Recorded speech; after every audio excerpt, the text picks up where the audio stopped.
겨울철이면 설원에서 즐기는 스키, 스노우보드와 더불어 누구나 한 번쯤 떠올리게 되는 것이 바로 빙상놀이. 특히 올겨울은 잦은 한파로 인해 예년에 비해 야외에서 이러한 놀이를 즐길 기회가 더욱 많았는데, 대표적으로 아이들이 좋아하는 썰매와 스케이트, 그리고 주로 어른들이 즐기는 얼음 낚시를 꼽을 수 있습니다.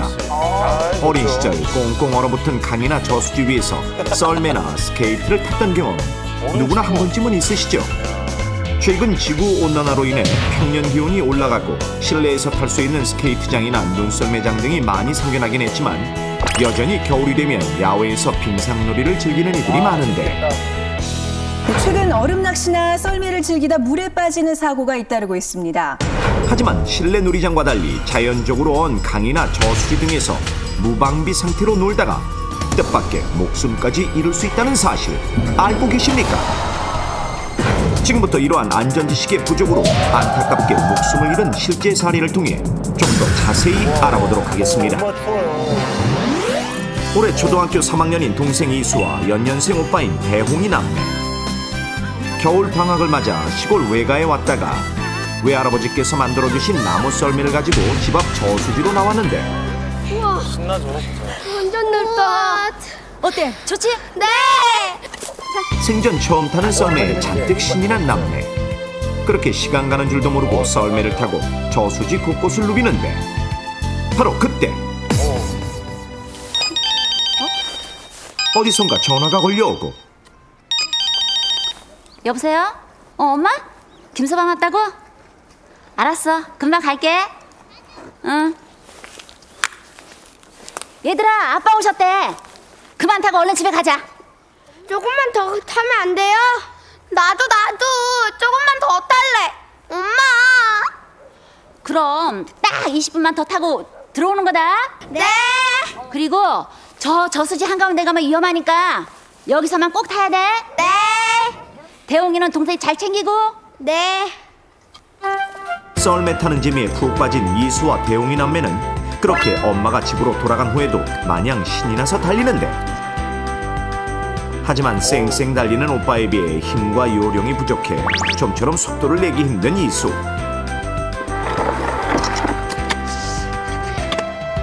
왜 안 타고 뭐하냐? 나도 오빠처럼 잘 타고 싶은데 잘 안 돼. 그럼 오빠가 밀어줄까? 정말? 응. 착한 오빠. 오빠의 한마디에 금세 화색이 돌고, 자, 간다. 동생의 기분을 한껏 살려주기 위해 있는 힘껏 달려나가는데, 하지만 방향을 살피지 않고 무조건 앞으로 뛰어가다 보니 어느새 저수지 한가운데로 와버린 남매. 재밌지? 재밌어. 왜? 그런데 그 순간 오빠, 바닥이 이상해. 빨리. 어머나. 이거 안 돼. 바닥에 얼음판이 두 사람의 무게를 견디지 못한 채 균열이 가기 시작하더니 순식간에 깨져버렸고, 남매는 그대로 물속에 빠진 채 숨지고 말았습니다. 이처럼 겨울철 강이나 저수지 등에서 얼음이 깨져 발생하는 사고는 해마다 끊임없이 발생하고 있는데, 앞서 본 사례처럼 보호자 없이 아이들끼리 노는 경우 그 위험성을 인지하지 못해 사고로 이어지는 경우가 많으며, 해줘야 되는데. 뿐만 아니라 어른의 경우도 얼음 낚시를 하다가 급작스럽게 사고를 당하는 경우가 있으니 그 대표적인 사례를 살펴보겠습니다. 올겨울 잦은 한파 탓에 꽁꽁 얼어붙은 시골의 한 저수지.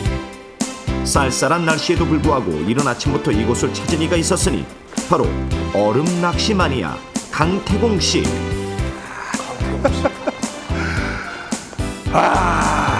겨울에는 역시 얼음 낚시가 최고지.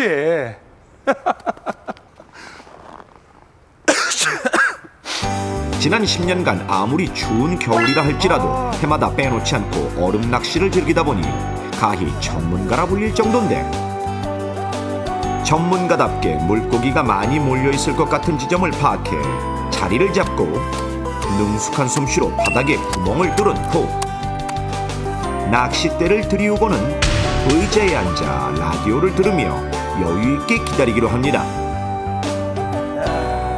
신선 노름이 따로 없구나. 얼음 낚시 좀 재밌죠. 그리고 얼마나 지났을까? 난로까지 들어가죠. 태공 씨의 바람과는 달리 좀처럼 움직임이 없는 낚싯대. 짜릿한 손맛은커녕 옷깃을 파고드는 냉기 때문에 점점 추워지고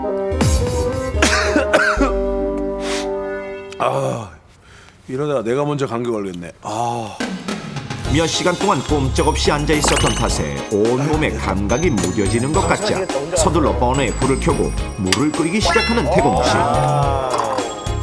끓는 물에 커피 한 잔을 마시고 나자 조금 나아지는 듯한데 잠시 후 원활한 혈액순환을 위해 가볍게 제자리 뛰기를 하며 맨손 치즈를 하던 바로 그 순간 춥다. 갑작스레 바닥에 균열이 생기더니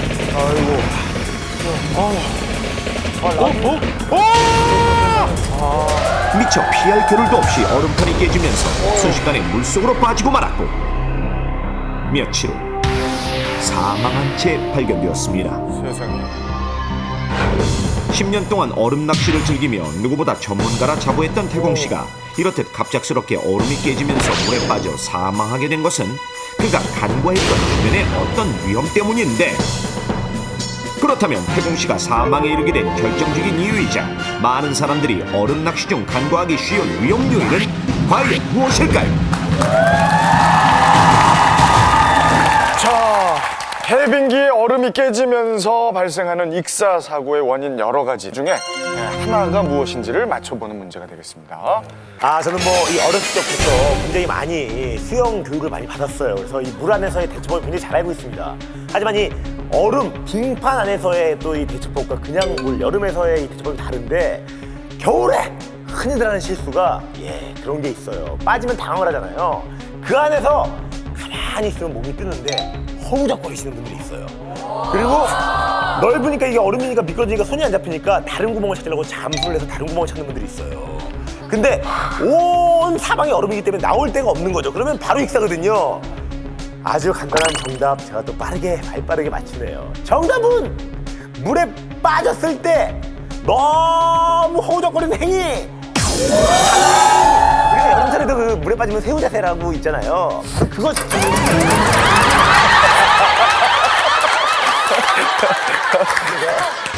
드디어 생각났습니다. 오호. 아까 강태공 씨가 뭐 하고 있었어요? 라디오. 낚시하고 있었죠? 아유, 우리 싱거운 방청객. 라디오 듣고 있었죠. 이어폰 끼고 있었어요. 얼음이 뿌지직 이렇게 갈라지는 소리조차도 못 듣는 거죠. 그리고 낚시의 특성상 혼자와의 싸움이거든요. 정말 지루해요. 음악의 도움을 받아야 됩니다. 서경석의 뮤직쇼를 들으면서 낚시를 할 수밖에 없어요. 하지만 빙판 위에서, 얼음 위에서 그런 레저를 즐길 때는 반드시 소리가 들리게 귀를 열어놔야 됩니다. 정답은 얼음 위에서 무언가를 할 때는 항상 귀가 주변의 소리를 들을 수 있도록 열어놔야 된다. 정답! 확실히 이거 맞을 수도 있죠. 얼음 낚시할 때 어떻게 합니까, 여러분들? 깨고 하죠, 얼음을.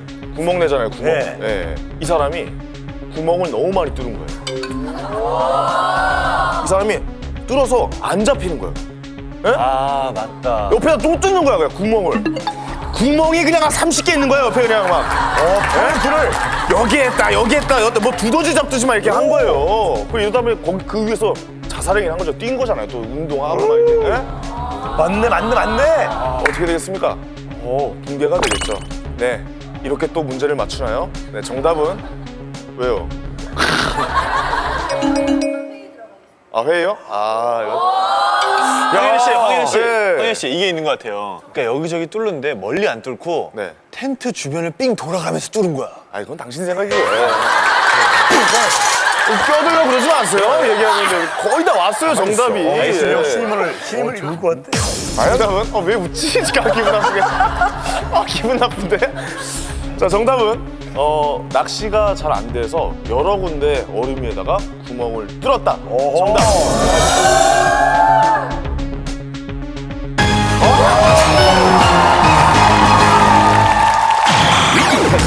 넘버 원. 정답은 얼음 낚시를 하기 위해 누군가 뚫어놓은 구멍을 제대로 확인하지 않고 주변에 또 다른 구멍을 뚫는 것입니다. 본인이 뚫은 게 아닐지라도. 실제 태공 씨는 얼음 낚시 전문가답게 물고기가 많이 몰려있는 자리는 금방 알아챘지만 다른 낚시꾼들이 뚫어놓은 구멍이 위험할 수 있다는 사실을 간과한 채 주위에 또 다른 구멍을 뚫었고 이로 인해 얼음판이 약해진 데다가 뛰기까지 하자 몸무게를 지탱하지 못한 얼음판이 그만 깨져버렸고 결국 물에 빠져 사망하게 된 것입니다. 주변에 날씨가 급격히 더워지는 관계로 얼음이 얇아져가지고 얼음이 깨져 물에 빠지는 사고가 매년 발생하고 있습니다. 특히 얼음 낚시를 하시는 분들은 무분별하게 구멍을 넓게 뚫어가지고 그 주위가 얼음이 얇아져가지고 얼음이 갈라지는 경우도 매번 발생하고 있습니다. 이런 사고를 그렇겠네요. 예방하려면 어린이들은 보호자를 대동하고 얼음 위에 올라가시고 얼음 낚시를 하시는 분들은 혼자 외진 곳에서 하지 마시고 얼음이 얕거나 경고판이 있는 곳에는 들어가지 않는 것이 안전하겠습니다. 특히 이러한 사고는 요즘과 같은 2월과 3월에 더욱 빈번하게 일어나는데 그 이유는 해빙기를 맞아 겨우내 얼었던 강이나 저수지가 녹기 시작하면서 얼음의 두께가 급격히 얇아지기 때문. 실제 2008년 물에 빠져 119에 구조된 사람의 경우 한겨울보다 해빙기로 접어드는 2, 3월에 2배 정도 높은 것으로 나타났습니다. 또한 소방서 자료에 따르면 일반적으로 얼음의 두께가 약 10cm면 보행이 가능하고 5cm면 어른 한 명의 무게를 견딜 수 있지만 그 이하는 매우 위험한 것으로 나타나는데 따라서 얼음판 위에서 안전하게 낚시를 하거나 썰매를 타려면 두께가 10cm 이상이 되어야 한다는 사실. 그렇다면 걸어 들어올 때 아무 이상이 없던 얼음판이 왜 갑자기 깨지면서 사고가 발생하는 걸까요? 그것은 바로 같은 강이나 저수지라 할지라도 위치에 따라 얼음의 두께가 천차만별이기 때문인데 뿐만 아니라 얼음은 표면이 불투명해 겉보기에 두께를 가늠하기 매우 어려워 사고의 위험이 높은 것.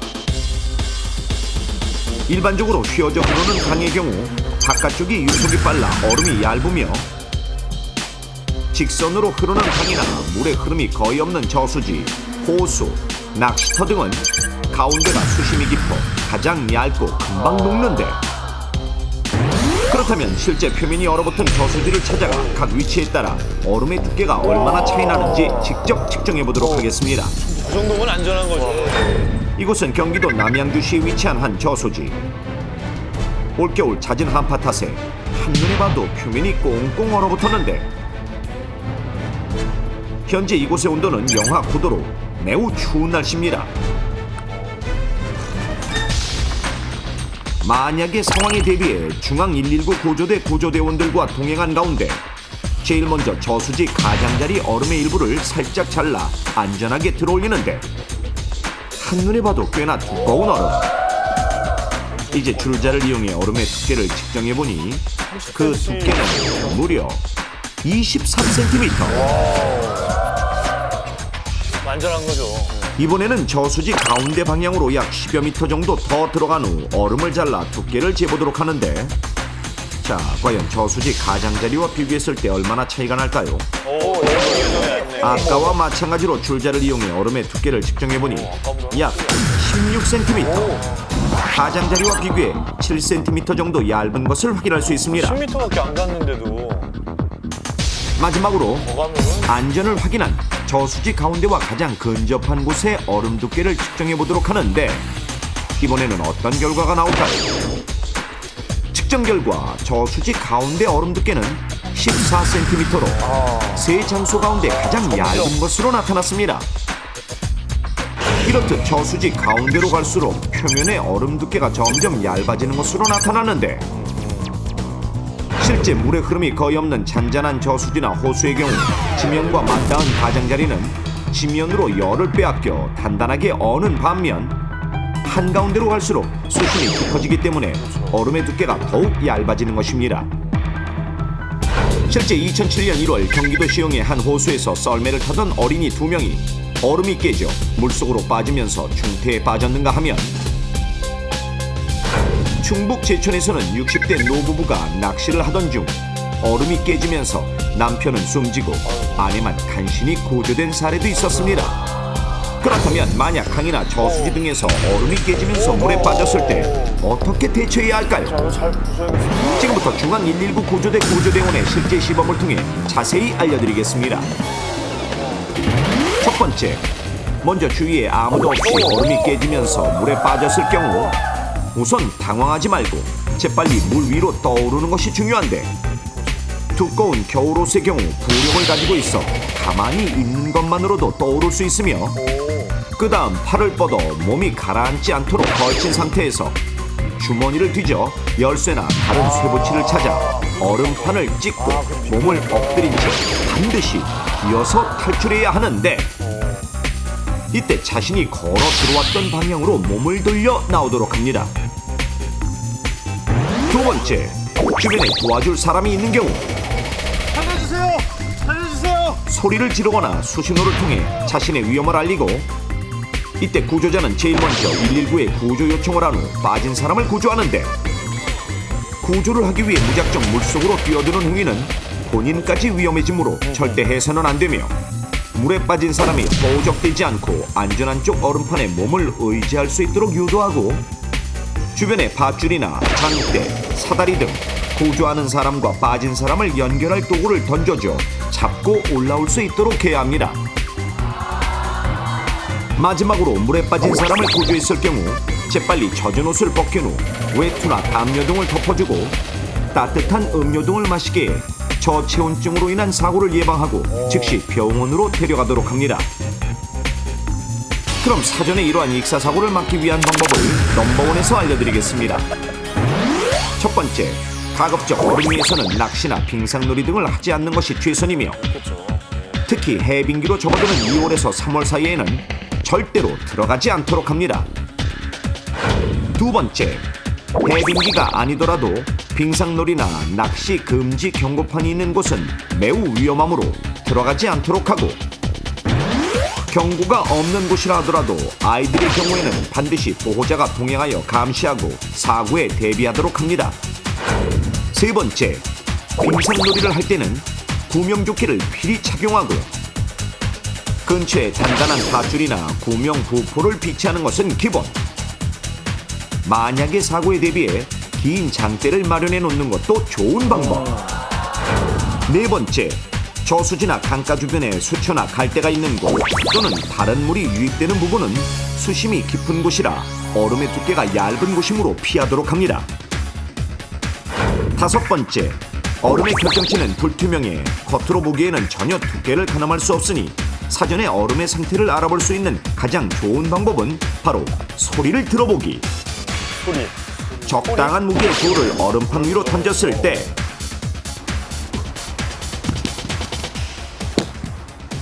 이렇듯 단단하고 둔탁한 소리가 나면 얼음이 견고한 것이므로 안심할 수 있지만, 이처럼 얼음 파편이 부서지면서 튀거나 푸석푸석한 소리가 들리면 표면이 녹고 있는 것이므로 절대 들어가지 않도록 합니다. 마지막으로 얼음 낚시를 위해 구멍을 뚫을 경우 주변에 다른 구멍이 없는지 잘 살피고, 자리를 떠날 때는 표시를 남겨두는 것도 다른 사람의 안전을 위한 예입니다. 그러네요. 얼음판 위에서 즐기는 겨울의 묘미. 하지만 안전을 무시한다면 당신의 목숨도 위험할 수 있습니다.